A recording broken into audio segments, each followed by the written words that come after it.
അടൽജി സേവാ സമിതി പാലക്കുഴയും ജനനി ഫൗണ്ടേഷൻ കൂത്താട്ടോളവും സംയുക്തമായി Shantibhavan palliative hospital Thrissur, Ahalya eye hospital Muvattupuzha, Annoor dental college Muvattupuzha എന്നിവയുടെ സഹകരണത്തോടെ പാലക്കുഴ മിൽക്ക് സൊസൈറ്റി ഹാളിൽ നടത്തിയ സൗജന്യ മെഡിക്കൽ ക്യാമ്പ് ശരത്ചന്ദ്രൻ നായർ ഉദ്ഘാടനം ചെയ്തു. നമസ്കാരം.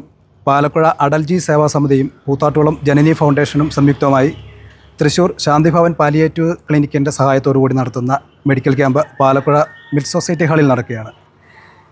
ഈ മെഡിക്കൽ ക്യാമ്പ് ഉദ്ഘാടനം ചെയ്യുവാനായിട്ട് ശരത്ചന്ദ്രൻ നായർ സാറിനെ ക്ഷണിക്കുകയാണ്. സ്നേഹം നിറഞ്ഞ അടൽജി സേവാ സമിതിയുടെയും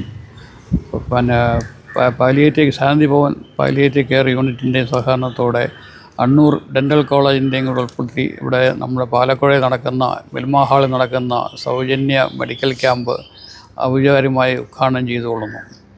ഇതിൽ പങ്കെടുത്ത എല്ലാ കമ്മിറ്റി അംഗങ്ങൾക്കും നമ്മുടെ ശ്രീജിത്തിനും മനോജിനും അജിത് ഗോവിന്ദനും പ്രത്യേകം നന്ദി രേഖപ്പെടുത്തുന്നു. ഇതുപോലുള്ള മെഡിക്കൽ ക്യാമ്പുകൾ 3 മാസത്തിലൊരിക്കലെങ്കിലും നടത്തണമെന്ന് ഞാൻ ഇന്നുകൂടി അഭ്യർത്ഥിക്കുന്നു.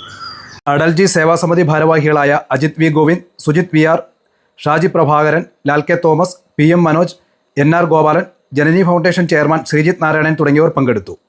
ക്യാമ്പിൽ പങ്കെടുത്ത മുഴുവനും ആളുകൾക്കും സൗജന്യ ECG, എക്കോ ടെസ്റ്റുകൾ, രക്തപരിശോധന, ദന്തൽ, ഐ ചെക്കപ്പ് എന്നിവ ലഭിച്ചു. തുടർ ചികിത്സ ആവശ്യമുള്ളവർക്ക് അതിനുള്ള സൗകര്യവും ഏർപ്പെടുത്തിയിട്ടുണ്ട് എന്ന് ഭാരവാഹികൾ അറിയിച്ചു.